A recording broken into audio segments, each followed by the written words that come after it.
as an aspiring writer myself, I'm curious to know, right? Do stories write themselves, or is it you trying to figure out how do you take that story from point A to point B to come to its logical ending?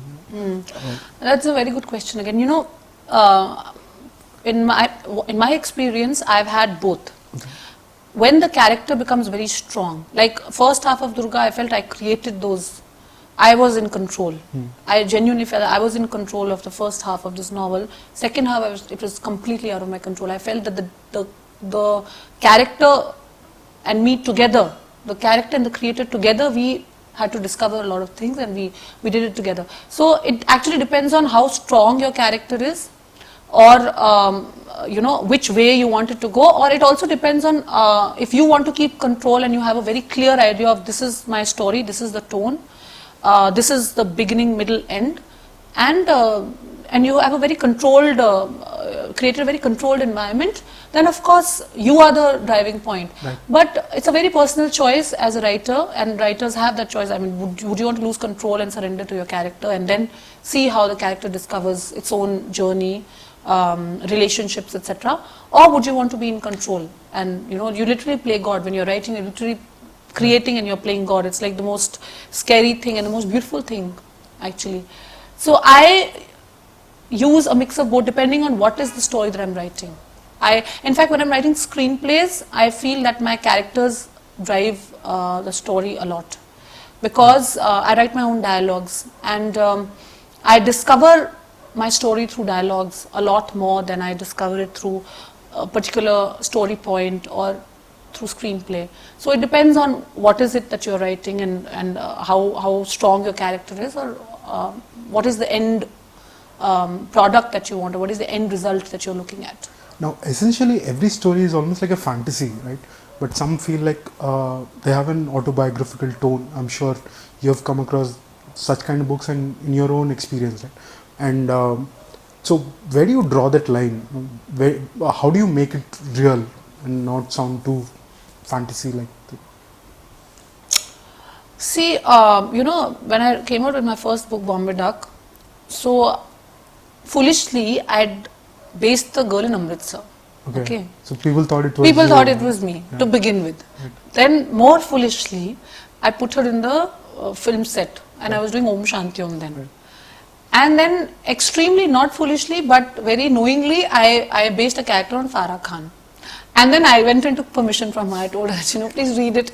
And she told me, I will kill you if I don't like it.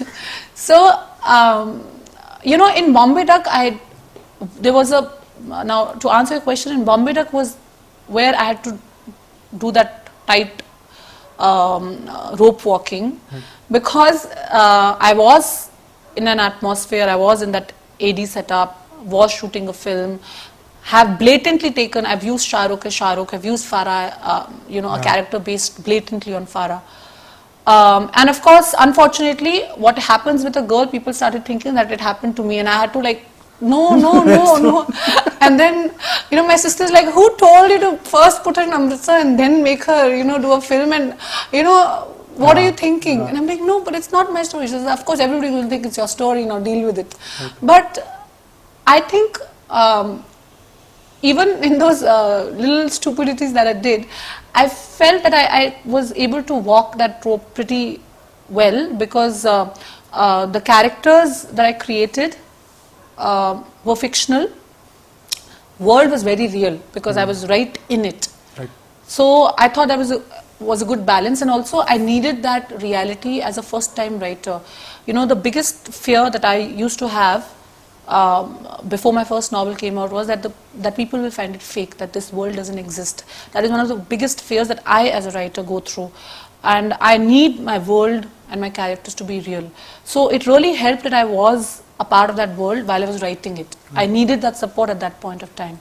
So, so yeah, to answer your question, it also depends on what. Now, with my third book, that was not really, yes, maybe to start off, I needed to be in a home territory. That's why I've again placed her in Gurdaspur. I'm not moving away from Punjab too much. But hereafter, when she takes off, it's an unknown land even for me. Right. And I'm comfortable with that now. Right. Now I lost what you See, said. I made you forget your question. I think I'm very good at that. It's good. It's good. I don't think I've rambled so much in ages. This is great. What's your biggest fear now? You said back then the biggest fear is people might find that world fake. But Fake, yeah. right now, third book, what is your biggest fear? My biggest fear right now is not enough people will get to read it, or not enough people will read it. Okay. I want this story. See, fear comes from your desire, the acute desire, and that whole thing that your expectations won't be met, or this is what stems.